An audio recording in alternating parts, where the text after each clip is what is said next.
భూమిక ఇంటికి వచ్చిన తర్వాత ఎట్లా ఉండేది? ఇంటితో కానీ మీ పక్కింటితో కానీ ఎట్లా మాట్లాడేది? మంచిగానే మాట్లాడింది. మంచిగా మాట్లాడినాకనే పోలీస్ టౌన్కి అడుగు పెళ్లి చేసుకుర్రు. పోలీస్ టౌన్కి వచ్చిర్రు. పోలీస్ టౌన్కి రాగానే వీళ్ళు ఈ పిల్లల తల్లిదండ్రులు పోయిర్రు, పిల్లల తల్లిదండ్రులు పోయిర్రు. పోతే అందరు పెద్ద మనుషులు సర్పంచ్ ఊరు పెద్ద మనుషులు అందరు పోయి చెప్పిర్రు, పో అమ్మ మీ అమ్మ మీ నాయనే రమ్మంటుండు పో అంటే ఆ పిల్ల పోనన్నది. పొద్దుగాల పోయి కూర్చుంటే 5 అయిందాకా అడిగినా కానీ నేను పోనంటే పోను, సచ్చిన ఆయనతోనే చస్తా, బతికిన ఆయనతోనే బత కానీ నేను ఇడవాయమని చెప్పిర్రు. అయితే ఈ వాళ్ళ పెద్ద మనుషులను వీళ్ళ పెద్ద మనుషులను పిలిచి కూర్చోబెట్టి మాట్లాడే ప్రయత్నం చేసిర్రు. పోలీస్ టౌన్ నుంచి వచ్చినాక అన్నీ అడిగిర్రు, మా పిల్ల మేము తీసుకుపోతామని అడిగిర్రు. ఈ పిల్ల పోనన్నది. పిల్ల పోనంటే ఇక వాళ్ళు మొత్తం ఏర్లు వారకపోయినాయి. ఇక వాళ్ళు ఇడవాయనట్టురు. ఇక బోర్రా మీరు అని పిల్ల తల్లిదండ్రిని ఎలగొట్టిర్రు బయటికి. ఎలగొట్టగానే ఇక వాళ్ళు వెళ్ళి వచ్చిర్రు. ఇక మేము అన్ని సంతకాలు పెట్టి పిల్లగాని తీసుకొని మేము ఇంటికి వచ్చినాం. ఎన్ని రోజుల నుంచి వీళ్ళు కలిసి తిరుగుతున్నట్టు అది తెలియదు. మాకు పోలీస్ టౌన్లోకి వచ్చింది అంటేనే మాకు ఎరక, కానీ మాకు తెలియదు. తిరిగేది మాకేం ఎరక, మాకు తెలియదు. 6 నెలలు అయింది. ఏం చేస్తున్నాడు అబ్బాయి ఏం చేస్తుండు? పనులే చూసుకుంటుండు. అదే ఇంట్లో ఫోన్లు చేస్తే ఇట్లా బుకింగ్ చేసేదంటేనే చేసిండు. చేస్తుండగానే ఇక ఇది ఎట్లా ఇద్దరు అనుకొని పోయి పెళ్లి చేసుకుర్రు. చేసుకొని పోలీస్ టౌన్లోకి వచ్చినాక ఇది వాళ్ళు వద్దని పోయి వీళ్ళు తోలుకొచ్చుకున్నాక మళ్ళీ సర్పంచ్ ఇంటి కాడ పెట్టి కూసబెట్టి దప్పున ఆడుకొని వదిలిపెడితే మా పిల్ల పరిస్థితి ఏందని వాళ్ళు పిలిచి సర్పంచ్ ఇంటి కాడ అడిగితే మా పిల్లకి ఇల్లు రాసేమంటే ఇల్లు రాసిచ్చిర్రు. ఇల్లు రాసిచ్చినాక కూడా మళ్ళీ వచ్చింది, మళ్ళీ పోయింది, మళ్ళీ తోలుకొచ్చుకుర్రు. అంటే అమ్మాయి ఇక్కడ ఉండడం మాకు అంతా ఓకే, ఆ అమ్మాయి కూడా మాకు ఇష్టమే అని చెప్పేసి ఎప్పటికున్న ఇల్లు ఉండేదని వాళ్ళు అడిగిర్రు. మా పిల్ల పరిస్థితి ఏంది తప్పున ఎలగొడితే ఇల్లు అన్న రాసేమని వాళ్ళు అడిగిర్రు. పిల్ల తల్లిదండ్రులు అడిగితే ఇల్లు సర్పంచ్ ఇంటి కాడ కాగితం రాసిచ్చిర్రు.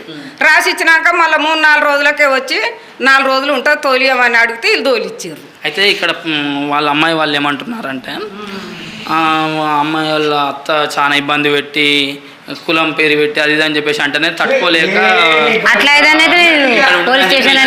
అమ్మగారింటికి వాళ్ళు అంటున్నారు. వాళ్ళ బాధలు పడతారు కానీ అదంతా అది కావాలనే మాట్లాడిర్రు వాళ్ళు.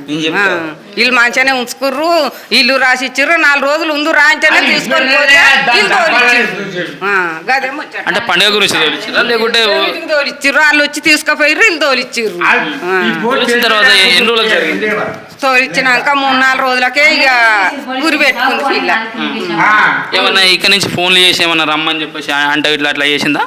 రమ్మని ఇల్లు మరి ఏమనుకుర్రో కానీ రాబోతే ఇక మాట్లాడిందట. ఇక నేను పోతాను వస్తుంటే జడబట్టి ఇంట్లో గుంజి పిల్లని కొట్టిర్రట. అమ్మాయి వాళ్ళ అమ్మ తమ్ముడట.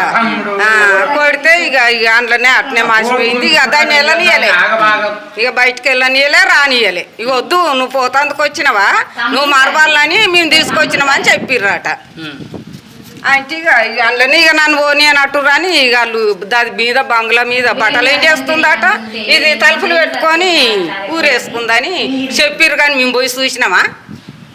వాళ్ళు అట్లా చెప్పిర్రు. మేము బట్టలు ఏం చేసి వచ్చే వరకు ఇంట్లో తలుపులు పెట్టుకొని ఊరేసుకుందని చెప్తుర్రు. ఇక ఇదే టైంలో ఊర్లో ఆంబులెన్స్ వస్తుంది ఎక్కడిదెక్కడ దాన్ని మేము మందులో ఆంబులెన్స్ అనుకున్నాం.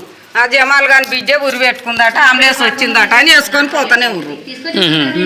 మరి మనోజ్ ఎందుకు మళ్ళీ ఇదంతా జరిగిన తర్వాత మనోహర్ ఇట్లా జరిగింది? ఇది మనోర్దా? ఇక మనోర్ది తెలియదు. ఇక అలా మేనత్త ఇంటికాడ వాళ్ళ కథాన మేనత్త తానుండు వచ్చిండు. ఇక జైలు నుంచి వచ్చినాక ఇక అన్నీ ఉంచిర్రు 20 రోజులు. ఎన్ని రోజులు ఉన్నాడమ్మా జైల్లో? జైల్లో 20 రోజులు ఉండ్రు, నెలూరు. ఏ కేసు పెట్టిరా వాళ్ళు? 3 జైలు చేసిర్రు. నల్గొండ జైల్లోనే ఉండ్రు. మనోహర్ వాళ్ళ అమ్మ నాయన మనోరు 3 జైల్లోనే ఉర్రు. ఇక బెల్లు మీద ఎట్లా వాళ్ళు ఏ బాధలు పడ్డారో వాళ్ళు ఇంటికి వచ్చిర్రు. వచ్చినాక ఇక ఆరమారం సంతకం పెట్టాలని భువనగిరిలో పెట్టాలని చెప్పిర్రట ఆ సార్, నల్గొండ సార్లు. ఆదివారం భువనగిరిలో సంతకం చేసిండు. ఇక సంతకం చేసి ఇక్కడికి వచ్చిండు. మళ్ళీ తెల్లారు సోమవారం ఓట్లు అయినాయి. ఇక సోమవారం ఓటేసిండు. ఓటేసిండు. ఇక మంగళవారం నాడు 12 అయింది. గంతే అన్నే కూర్చున్నాం. వాళ్ళ అమ్మ నేను ఆడ కూర్చుంటే అమ్మ రా అంటే ఇక వచ్చిండు పోయిండు. గంతే. బీబీనగర్లో వాళ్ళ చుట్టాలు ఉన్నారమ్మా మనోహర్కి? ఎవరు లేరా? ఎవరు లేరు. ఏ ఊరమ్మా? ఎక్కడ సూసైడ్ చేసుకుంది? ఎక్కడ? మోదుంపల్లి విలేజ్. అక్కడ వాళ్ళ ఫ్రెండ్స్ కానీ చుట్టాలు కానీ వాళ్ళని ఉన్నారా అమ్మా? తెలియదు. అది మీకు ఈ పోలీస్ వాళ్ళు చెప్తే మీకు తెలిసిందా? తెలిసింది, ఫోన్ చేసి చెప్తేనే తెలిసింది వీళ్ళకు. మీరు మీరు వెళ్ళేసరికి అక్కడనే ఉందా బాడీ? తీసుకొచ్చారు హాస్పిటల్కి?